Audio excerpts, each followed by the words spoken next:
Hello everyone and welcome to Real Life Talks. I'm your host Yvonne Heath, author of the book Love Your Life to Death and founder of the I Just Showed Up movement. So joining me in the studio today is Mark Jenkins. Hello Mark. Hello. Mark is my new friend. We are friends now forever and ever, and I know we're going to have a wonderful conversation, but first we're going to start with sharing a little beautiful, wonderful clip. I brought my Marky to show you, little birdie. I brought my Marky to show you, little birdie. Now I know why you speak in sing-song, Mumsy, for the last while. Why? The last month or two. Why do I do it? Because you're talking to the birds. Of course I'm talking to the birds. And when you talk to the birds, you speak in sing-song. I do. Why do I do it? Because that's how the birds like to hear it. That's what your birdie recognizes, the sing-song. Oh, the sing-song. And so now you've been speaking in sing-song to my birdie. To everyone. Oh, I see. That's why I do it. Yeah. Oh, I see. That's the language of the birds, Mumsy, that you're learning. The language of the birdies that I'm learning. The language of the birdies. Well, maybe you can teach me the language of the birdies. Why not, dear Marky? Why not? Sing, Marky. Sing. I can't hear you. I can't see you. I can't see you. Why aren't you showing yourself? Why aren't you showing yourself? 'Cause I can't see you. Marky, you're the dearest boy in the world. We're just both nuts. I'm no nut. No, you aren't, Mumsy. I'm no nut. No, not at all. But you don't mind what I say, Marky? You don't mind? There's a bird. Where? Where's the bird? I don't see any birds. Can you see a birdie? I just heard one.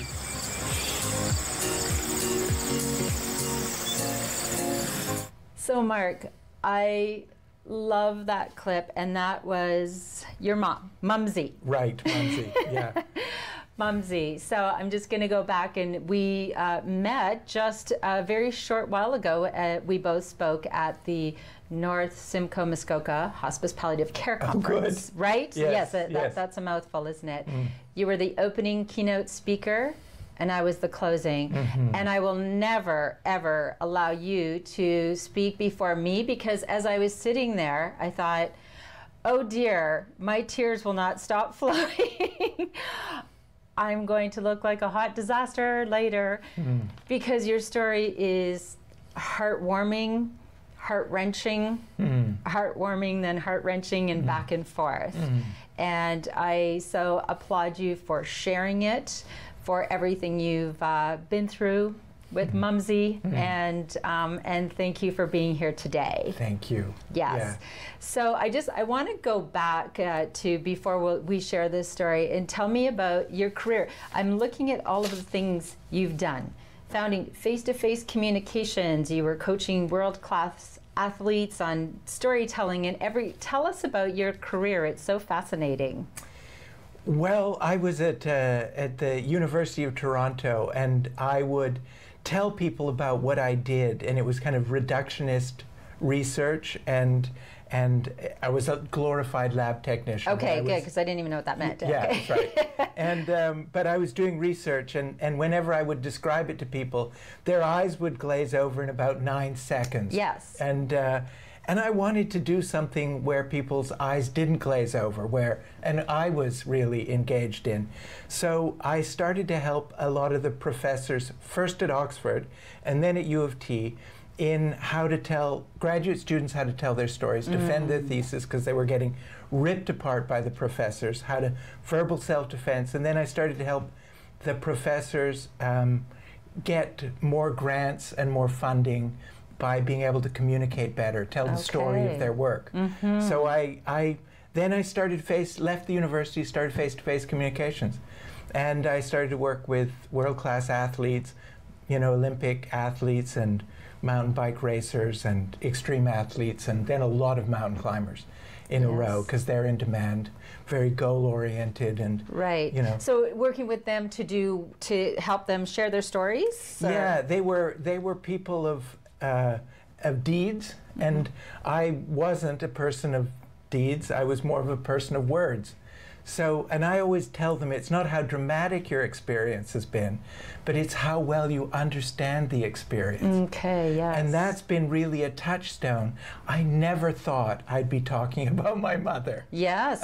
And so my touchstone has been those same words that I used to offer all those years ago. Wow. How well you understand the experience.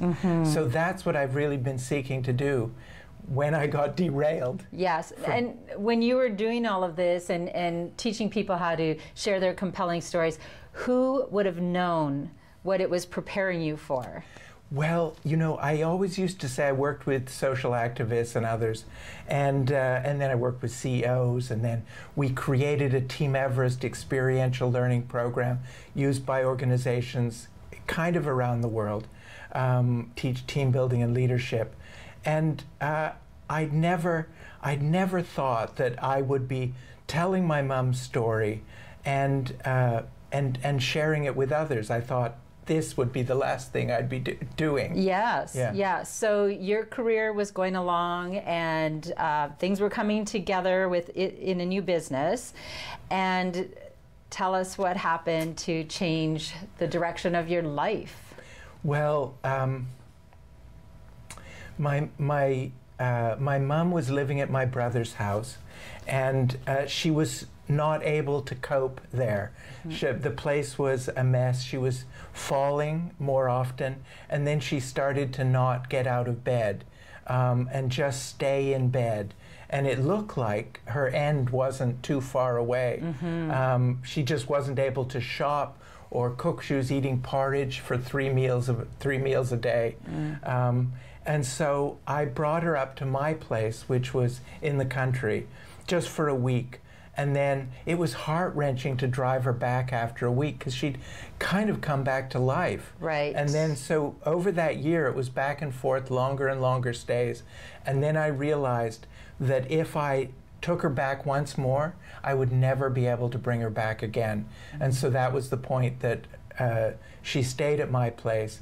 And then I changed the course of my work. I talked with my business partner, and we decided to build a training platform before we built all of our products, so that I could work from home and then have a remote team around the world building a piece of software. Right. So we put all our money into a platform before the business really warranted us creating our own $1.6 million piece of software. Right. Yikes. But it let me work from home. Sure. And then I could be with my mom, because she didn't need somebody 24 hours, but she needed somebody round the clock. The dementia was such that she needed to know that somebody was there. So it was dementia that she was diagnosed with. Okay.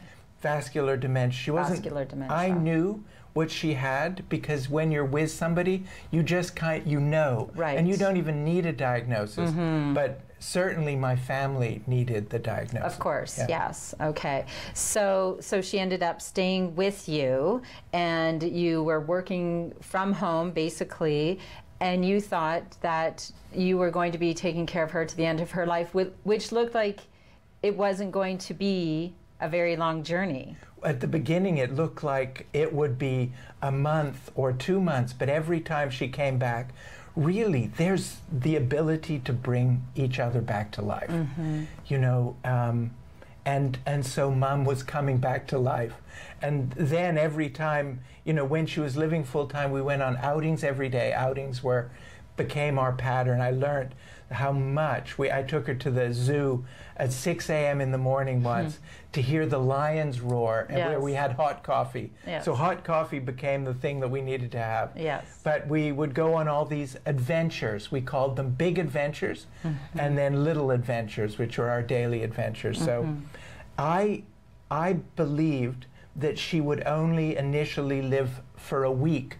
So I started to lean in and do things as though she was only going to live a week. Right, like you just living large, live life to the fullest. Take her out every day, right? Because she won't be around much longer. Right. So that then became the pattern of high activity, high engagement, high care. Yes. And then, of course, the week just started to open up, you know, but it became the pattern that I couldn't step back from. You set the bar. I set the bar too high. You set it pretty high. I did. Yeah, okay, so where are we going today? I mean, I'm sure, but that week turned into how long, Mark? 7 years. 7 years. 7 years. So you took care of your mom, who had dementia, vascular dementia, for 7 years. Yeah, and bowel cancer. And bowel cancer. Yeah. It kind of takes my breath away because I know what an all-consuming role that is. And wow, you did it. Did you have a lot of help? Did you have a lot of support? Right, right. Oh, you know, more than anything, if I could help in some way, it would be to facilitate families to work together. Because ultimately, we actually had the ideal team. We had my brother's quite wealthy and well-known as a scientist and researcher and medical doctor. And my sister's a PSW. Okay. We could have comprised the ideal team. But they chose to see what I was doing as just taking my mom on picnics. Right. And they were in denial that she had any illness whatsoever.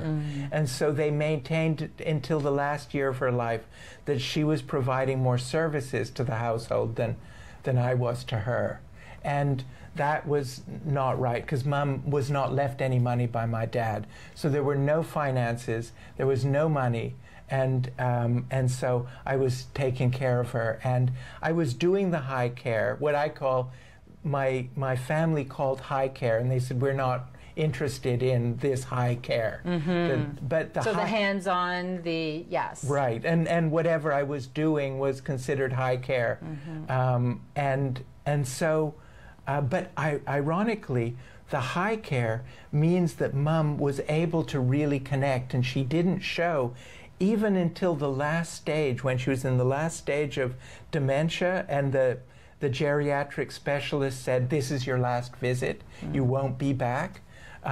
Mom was able to remember everybody and connect in the moment. She didn't have any memory of past events and what happened yesterday, but she could totally be present in this interview. And there, yes, she here's is. Mumsy. She's so, well, I have to tell you, first of all, so for 6 years you were her primary caregiver. Yes, and did you have PSWs? Did you have Not initially.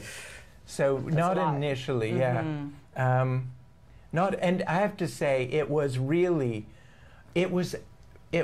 I mean, there was just resistance in me. Should I be pursuing my career? Should I be focusing on marketing the product? There were a lot of things tearing, but the actual care of my mom was fabulous. Right. It was our relationship and how that went, and how loving, how praiseful, how much gratitude she expressed, and she doing everything she can to make it as easy as she can for me. So in terms of our relationship, I now call her kind of like a rainbow elder. Yes, you know, I love that, a rainbow elder. That's beautiful. Because there's a little story goes behind it, but it's that really beautiful elder. My mom suffered a lot, had a really hard childhood, really hard time with my father, who had multiple mental illnesses and was brilliant, was a psychiatrist and a surgeon, but was a really wild loose cannon.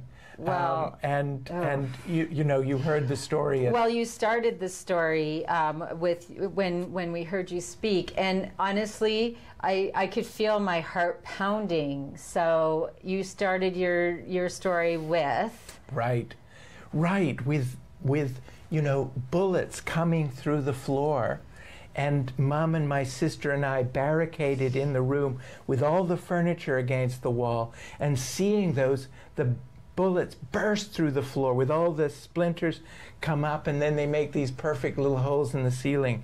And I knew there were 9 of them. There's a hunting rifle. My dad had 30. So that was your father? That was my father. He was shooting at his own family. Oh my gosh. But how that happens horrifying. Is that he felt hindered in his career by his family. Oh my goodness. And so it was incredible goal obsession. Why didn't he just with leave? Mental illness, right? But we became the enemy in a kind of a kind of drug addicted and alcohol induced state with firearms.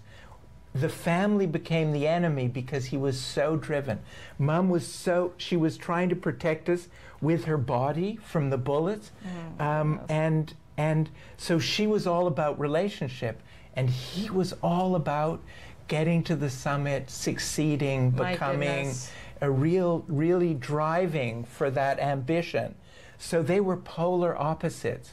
And I was very goal-oriented for a lot of time. It was a wound that came across from my dad that I applied to work, and it can help you be successful. Right. But my mom saw everything through relationships. And so this, looking after my mom, is, I believe these elders, rainbow elders, can be our medicine. So it's not about so much. It starts about what you're doing for them.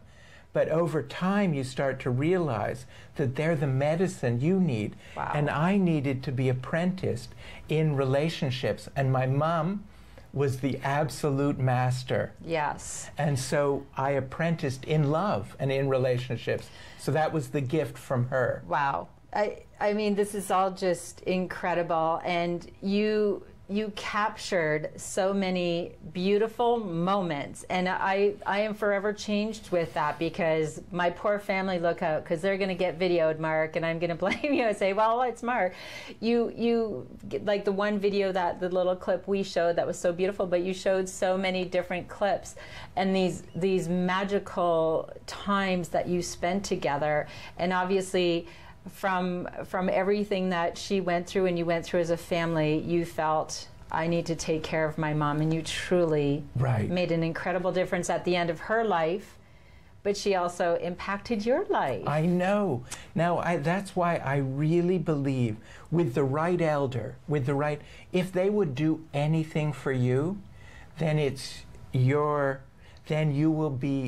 gain from showing up and doing anything for them. That's where your learning is. And you can, I mean, what a great thing to apprentice in love. We apprentice in all these other trades, but how beneficial for a grandchild, you know, or a daughter, son, or anyone, when there's a beautiful elder willing to give absolutely everything, and you can give something to them, and it can be a profound and very satisfying relationship that can benefit you for the change and benefit you for the rest of your life.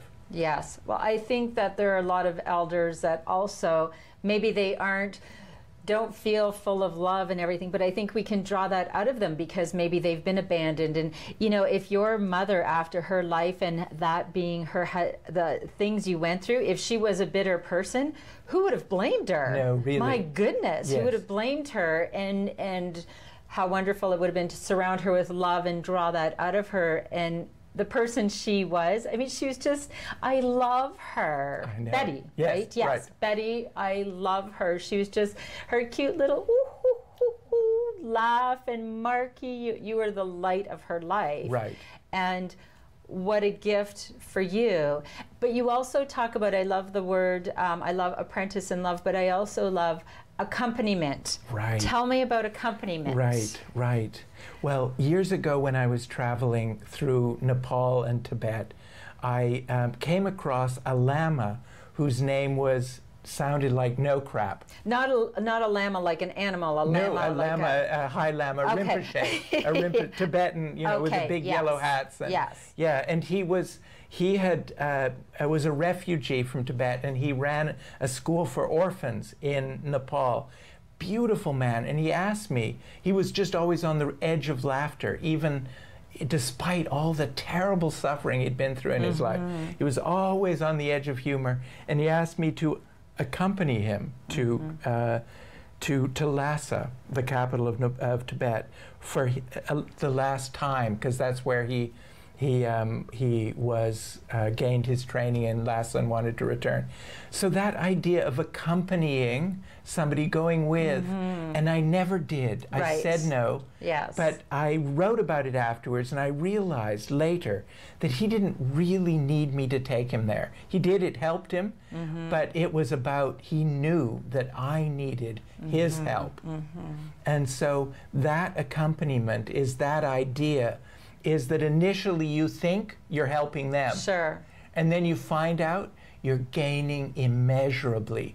Absolutely precious so much more in return. gifts. Yes, right, so much you get, more. yes. That metaphysically, my brother ironically said, your mother's providing more to you than you're providing to her.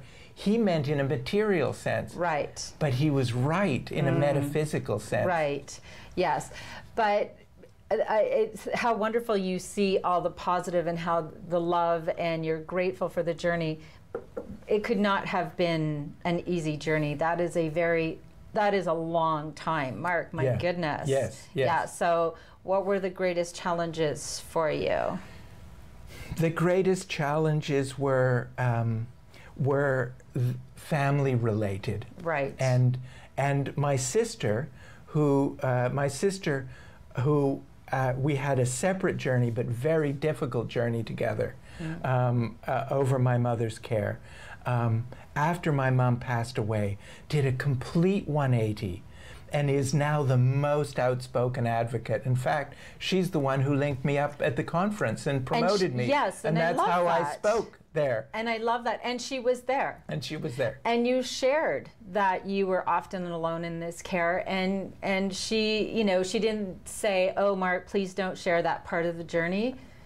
She allowed it because that's the truth, and that's what happened. And you know, when I talk to people about, if you didn't just show up in the past, you need to forgive yourself and maybe do something different from here on in, which she did so beautifully by honoring you and saying, share this story. Yeah, and we're as close as possible. I'm so pleased and there's to hear that. no wounds from that experience as we step forward.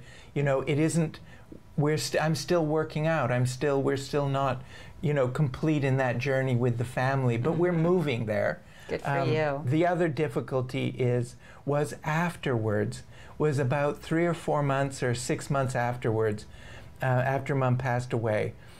Now I have to say that because there was no guilt in, I stepped as far forward as I could.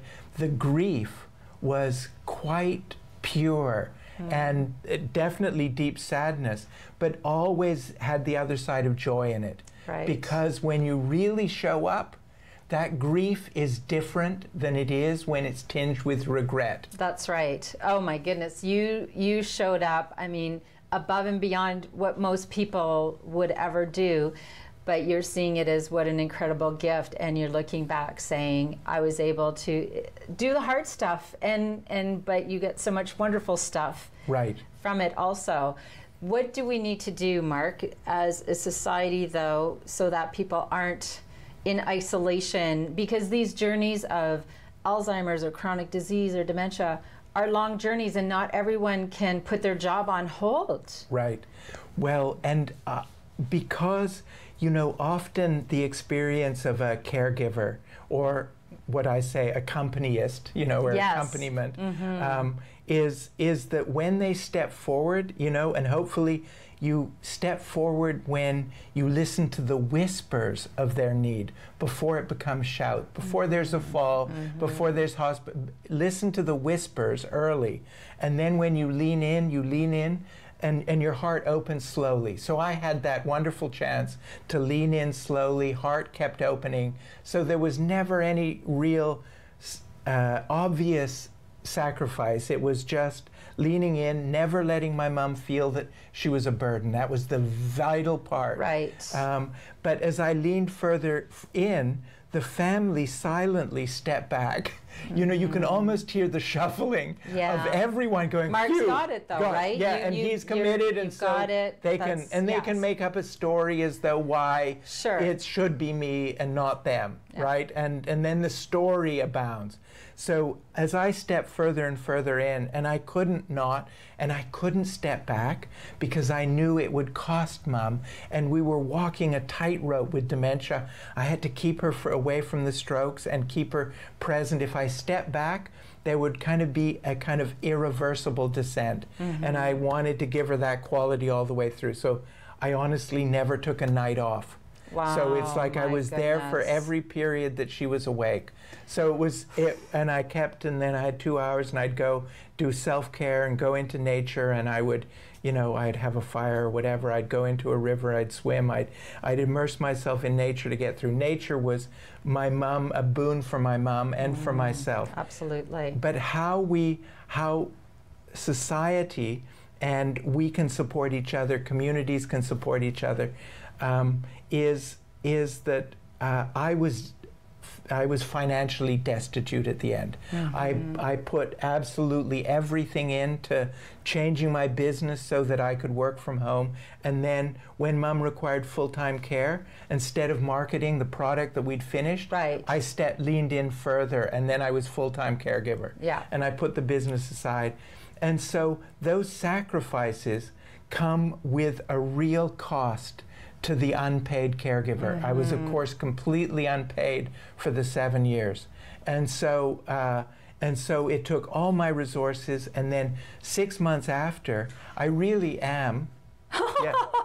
See, we're almost out of time. Oh, really? Can you believe it? Yeah. Yes, I am so sorry. We need 2 shows. We really do. Sorry. Yes. You are creating change by sharing this story. Where can people hear more? Because I know there's more clips. Right. And let's help to create a culture of change where we show up for each other. Yes. You have a website. Yes. LovePlayConnect.com. LovePlayConnect.com. There's lots of resources on it. Yes. There's lots of video clips. Yes. There's lots of blogs. It's a blog site, but it also goes through accompaniment, high care, I love accompaniment. all that stuff. Mark, thank you so much. We would need a full day. I love everything that you have done. You've honored your mother so well. Mumsy, you took such good care of her. We are going to keep talking, and I know we'll chat again. Thank you. Thank you so much for being here today. Yeah. So thanks everyone for joining us for Real Life Talks. This is a show about learning how to show up for yourself and show up for others, and sometimes having hard conversations and talking about community resources and being that village for each other. So if you want to be able to just show up, you want to be empowered and resilient, my call to action is plan your life, plan your death, and then just love your life to death. And always bring your own tambourine to the party. Thanks. Bye for now.